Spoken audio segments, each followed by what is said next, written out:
Hello, I'm Sunny Williams. I'm up here on the International Space Station. Awesome, and thank you so much for paying attention. Thank you for being with us.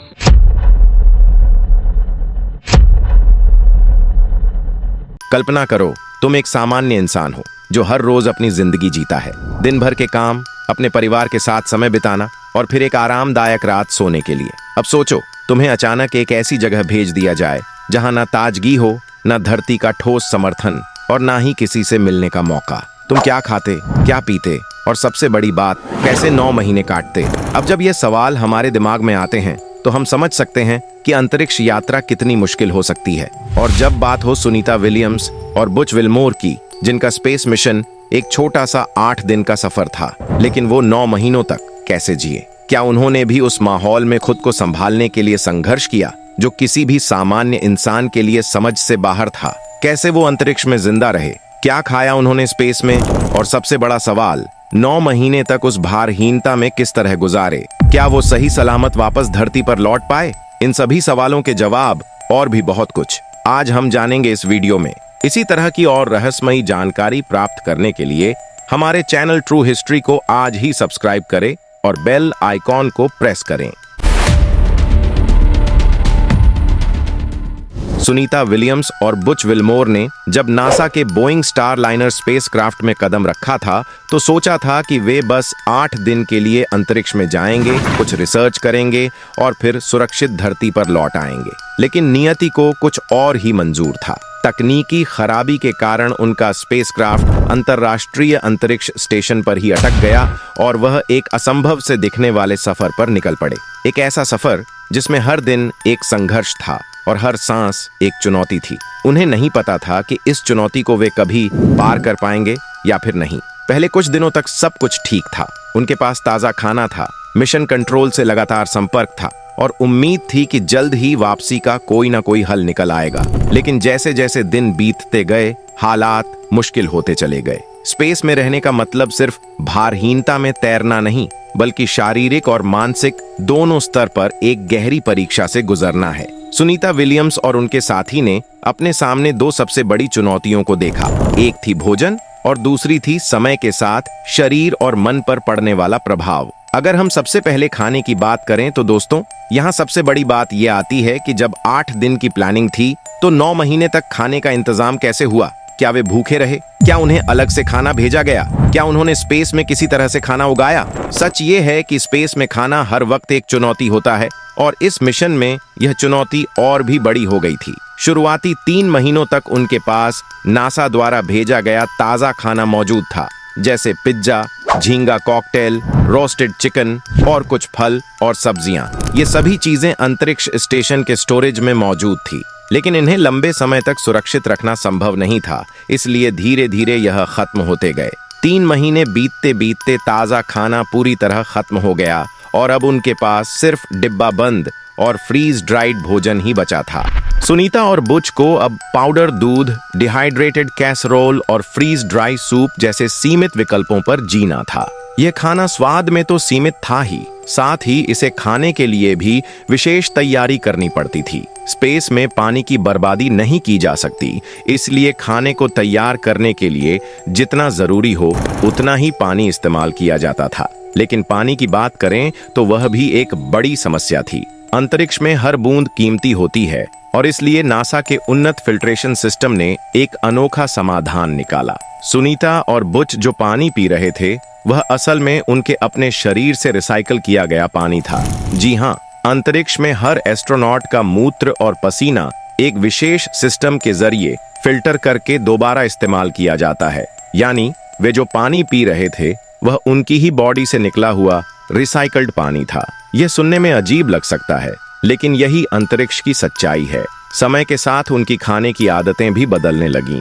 वे पहले की तरह किसी खास खाने को miss नहीं कर रहे थे, बल्कि उन्हें सिर्फ उतनी ही कैलोरी लेनी थी जितनी उनके शरीर को जीवित रखने के लिए जरूरी थी। नासा के वैज्ञानिक धरती से लगातार उनकी सेहत की निगरानी कर रहे थे ताकि यह सुनिश्चित किया जा सके कि उन्हें पर्याप्त पोषण मिल रहा है। लेकिन दोस्तों, अंतरिक्ष में सिर्फ पेट भरने से ही काम नहीं चलने वाला था। वहां पर जीवन काटना अपने आप में ही बहुत बड़ी चुनौती है। अब जरा सोचो, तुम किसी कमरे में बंद हो जहां कोई खिड़की नहीं, कोई दरवाजा नहीं।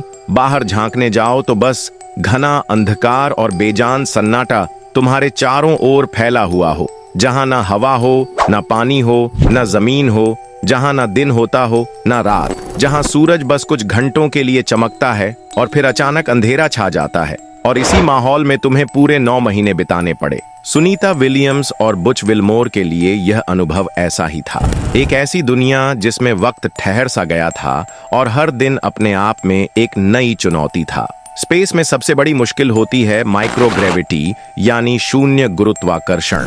इसका मतलब है कि तुम्हारा शरीर लगातार भारहीनता में तैरता रहेगा। तुम्हें अपनी हर एक हरकत को संभालना होगा, क्योंकि एक मामूली सी चूक और तुम दीवार से टकरा सकते हो। खाना खाने से लेकर सोने तक सब कुछ मुश्किल बन जाता है। तुम्हें सोच समझकर हर चीज को अपने साथ बांध कर रखना पड़ता है, क्योंकि जरा सी लापरवाही और तुम्हारा खाना तुम्हारी आंखों के सामने हवा में तैरता हुआ गायब हो सकता है।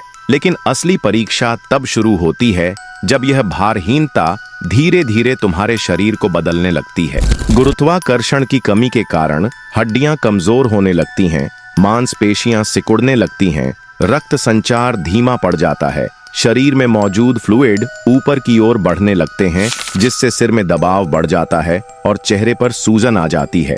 तुम चाहे कितना भी खाना खा लो, लेकिन तुम्हारा वजन कम होने लगता है और सबसे खतरनाक बात यह होती है कि हड्डियों की ताकत वापस नहीं आती। इसका मतलब यह हुआ कि जितना ज्यादा वक्त तुम स्पेस में रहोगे, उतना ही तुम्हारा शरीर धरती के माहौल के लिए कमजोर होता जाएगा। सुनीता और बूच को हर दिन कम से कम 2 घंटे एक्सरसाइज करनी पड़ती थी, ताकि उनकी मांसपेशियां और हड्डियां ज्यादा कमजोर ना हो। लेकिन इस सब के बावजूद उनका शरीर पहले जैसा नहीं रह पाया। जैसे जैसे समय बीतता गया, उन्हें एहसास हुआ कि वे सिर्फ स्पेस में फंसे नहीं हैं, बल्कि स्पेस उन्हें बदल भी रहा है। और फिर आता है सबसे मुश्किल हिस्सा, मानसिक चुनौती। धरती पर जब तुम थक जाते हो तो बाहर टहलने निकल जाते हो, किसी दोस्त से मिल लेते हो, लेकिन अंतरिक्ष में ऐसा कुछ नहीं होता। वहां सिर्फ तुम हो, तुम्हारे चारों ओर अंधेरा और बस तुम्हारे साथियों की वही गिनती की गई आवाजें। एक ही जैसी दिनचर्या, हर दिन एक ही जैसे काम, और हर पल यह एहसास कि वापसी कब होगी किसी को नहीं पता। इस तनाव से निपटना सबसे कठिन होता है। सुनीता और बुच के लिए हर दिन एक मानसिक लड़ाई थी। जब घर से दूर जाने का एहसास धीरे धीरे दिल और दिमाग को घेरने लगता है, तब हौसला बनाए रखना सबसे बड़ी चुनौती बन जाती है, क्योंकि जब आसपास कोई रास्ता नजर नहीं आता तो हौसले भी टूटने लगते हैं। और ऐसा ही कुछ इन दोनों के साथ भी हो रहा था। दोस्तों, 9 महीने तक हर दिन हर घंटे यह सवाल उठता रहा कि आखिर कब वापस जाएंगे, कब वह दिन आएगा जब वे दोबारा धरती पर अपने परिवार से मिल पाएंगे। और फिर आखिरकार वह दिन आया जब तकनीकी खराबी ठीक कर ली गई और सुनीता और बुच की वापसी की तैयारी शुरू हुई। लेकिन वापसी इतनी आसान नहीं थी। जैसे ही स्पेसक्राफ्ट ने अंतर्राष्ट्रीय अंतरिक्ष स्टेशन से अलग होना शुरू किया, उनके दिल की धड़कनें तेज हो गईं। यह आखिरी परीक्षा थी। अगर इस दौरान कोई गड़बड़ होती तो यह मिशन इतिहास के पन्नों में एक अलग ही वजह से दर्ज होता। जैसे ही स्पेसक्राफ्ट ने पृथ्वी के वायुमंडल में प्रवेश किया, तापमान तेजी से बढ़ने लगा। हजारों डिग्री के तापमान को सहन करते हुए उन्हें इंतजार करना था कि कब पैराशूट खुलेगा और कब वे सुरक्षित लैंड करेंगे। और फिर जैसे ही स्पेसक्राफ्ट धरती की सतह से टकराया, एक झटके के साथ सब कुछ ठहर गया। दरवाजा खुला, ताजा हवा का झोंका उनके चेहरे से टकराया। महीनों बाद गुरुत्वाकर्षण का एहसास हुआ। पैर जमीन पर रखते ही लगा जैसे शरीर अब पहले जैसा नहीं रहा। कुछ ही पलों में वैज्ञानिकों की टीम आई, मेडिकल चेकअप शुरू हुआ और इस तरह उनके अंतरिक्ष में बिताए 9 महीनों का सफर खत्म हुआ। Boeing Starliner spacecraft has successfully landed in Boeing's Starliner has safely returned to Earth. Sunita Williams और बुच विलमोर की यह कहानी सिर्फ एक मिशन नहीं, बल्कि इंसानी हिम्मत की मिसाल है। यह दिखाती है कि अगर हौसला मजबूत हो तो कोई भी मुश्किल पार की जा सकती है। दोस्तों, क्या आप भी इतनी लंबी अंतरिक्ष यात्रा के लिए तैयार हैं? क्या लगता है 9 महीने तक स्पेस में रहना कितना कठिन हो सकता है? अपने विचार कमेंट में बताएं और ऐसी वीडियोस के लिए चैनल को सब्सक्राइब करना न भूलें। धन्यवाद।